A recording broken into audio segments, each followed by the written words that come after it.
Hello everyone. In this video, I will show you how to use Surfshark VPN step by step. First, open your web browser and go to the Surfshark website. Download the app for your device. Surfshark works on Windows, Mac, Android, iOS, and even smart TVs. Once the download is complete, install the app by following the instructions on your screen. Next, open the Surfshark app. Log in with your email and password that you used when creating your account. If you do not have an account yet, you can create one directly on the app or on the website. After logging in, you will see the main dashboard. In the middle of the screen there is a large Connect button. By clicking it, Surfshark will connect you to the fastest server available. This is usually the best option if you just want privacy and speed. If you want to choose a specific country, open the list of servers on the left side.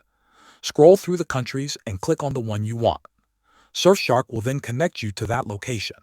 This is useful if you want to access content available only in that country. To disconnect, simply press the Connect button again. Surfshark also offers extra features such as Clean Web, which blocks ads and trackers. You can enable these in the Settings menu. That is it. You now know how to install, log in, connect, and disconnect from Surfshark VPN. Thanks for watching.